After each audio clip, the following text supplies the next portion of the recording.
Shalom sahabat-sahabat firman kehidupan yang dikuatkan dan diteguhkan melalui Roh Kristus yang ada di dalam kita.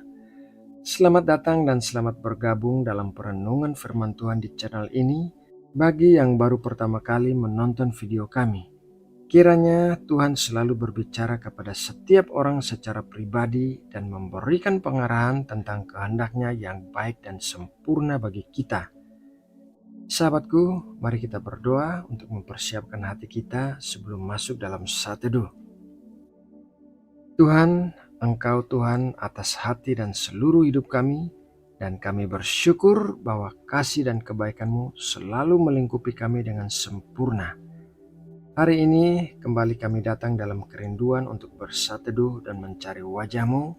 Biarkanlah kami menemukan-Mu melalui firman-Mu yang sebentar lagi akan kami dengarkan, dan berikanlah kami pengertian untuk bisa memahami pengajaran-Mu. Terima kasih ya Bapa, di dalam nama Tuhan Yesus Kristus kami telah berdoa dan mengucap syukur. Amin. Sahabat-sahabat firman kehidupan yang dikasihi oleh Allah, semakin banyak para hamba Tuhan yang menyerukan untuk bersiap-siap karena kita sudah memasuki akhir zaman dan tanda-tanda kedatangan Tuhan Yesus yang kedua kali sudah mulai digenapi.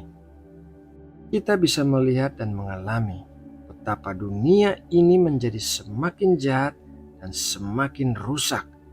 Banyak sekali tindak kejahatan yang terjadi, begitu juga dengan bencana alam dan peperangan. Dan semua yang terjadi di dunia ini pasti akan mempengaruhi kehidupan setiap orang. Kehidupan menjadi begitu sulit dan banyak masalah-masalah yang dialami oleh setiap orang. Dalam renungan firman Tuhan hari ini, kita akan belajar mengenai salah satu senjata yang diberikan Tuhan kepada kita, yaitu puasa untuk terobosan rohani. Mari kita mulai dengan membaca sebuah kisah tentang pelayanan Tuhan Yesus dalam Matius 17 ayat 19 sampai 21. Kemudian murid-murid Yesus datang, dan ketika mereka sendirian dengan Dia, bertanyalah mereka, "Mengapa kami tidak dapat mengusir setan itu?" Ia berkata kepada mereka, "Karena kamu kurang percaya. Sebab aku berkata kepadamu, sesungguhnya sekiranya kamu mempunyai iman sebesar biji sesawi saja, kamu dapat berkata kepada gunung ini, 'Pindah dari tempat ini ke sana,' maka gunung ini akan pindah dan takkan ada yang mustahil bagimu." Jenis ini tidak dapat diusir kecuali dengan berdoa dan berpuasa. Seorang ayah membawa anaknya yang sakit ayan kepada murid-murid Tuhan Yesus. Penyakit ayan itu sudah membahayakan nyawa sang anak karena membuatnya sering terjatuh ke dalam api atau air. Akan tetapi murid-murid Tuhan Yesus tidak dapat menyembuhkan anak itu.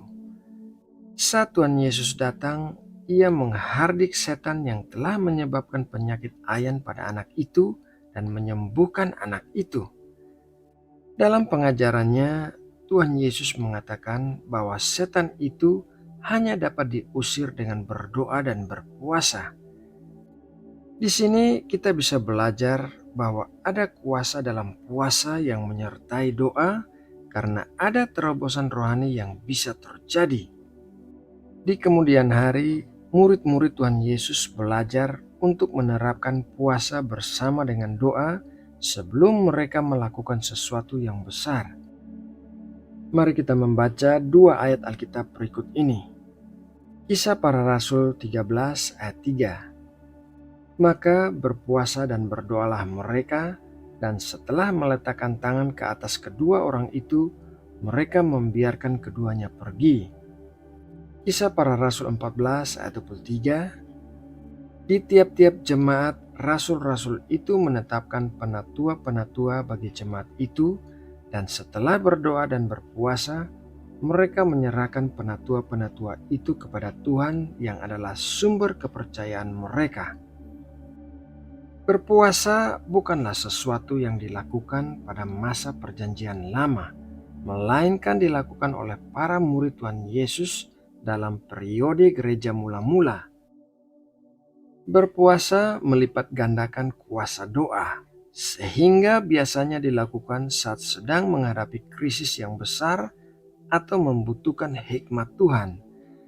Berpuasa juga merupakan tindakan pertobatan seperti yang tertulis dalam Yoel 2 ayat 12. Tetapi sekarang juga demikianlah firman Tuhan. Berbaliklah kepadaku dengan segenap hatimu, dengan berpuasa, dengan menangis, dan dengan mengadu. Berpuasa membuat kita merendahkan diri di hadapan Tuhan, mengakui dosa-dosa kita di hadapannya, dan mengakui kuasa Tuhan yang berdaulat atas hidup kita.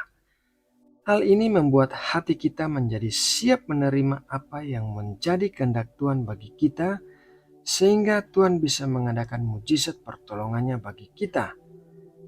Namun demikian, perlu diperhatikan bahwa berpuasa harus dilakukan sesuai dorongan Roh Kudus dan tidak dilakukan secara ekstrim. Misalnya saja, jangan berpuasa tanpa makan minum selama 40 hari 40 malam, kecuali apabila hal itu berasal dari Tuhan. Bertindaklah bijaksana dalam melakukan doa dan puasa, serta mintalah hikmat dari Tuhan bagaimana mekanisme puasa yang harus kita lakukan sesuai dengan kondisi kesehatan tubuh kita. Sahabat firman kehidupan yang dikasihi Allah, demikianlah renungan firman Tuhan hari ini. Semoga apa yang kita pelajari hari ini akan menjadi berkat di sepanjang kehidupan kita. Mari kita berdoa untuk menutup renungan ini.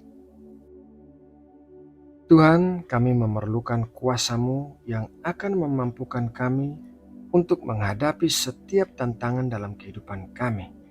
Kami memerlukan Roh-Mu yang kudus untuk membimbing kami dalam jalan-jalan yang harus kami lalui. Engkau adalah pengharapan kami akan pertolongan dalam hidup kami, dan kami percaya Engkau Allah yang baik dan mengasihi kami. Berikanlah kami hikmat-Mu ya Tuhan, untuk bisa mengetahui saat-saat di mana kami memerlukan doa dan puasa. Dan berikanlah kami telinga yang peka untuk mendengar suara-Mu dan membedakan kehendak-Mu.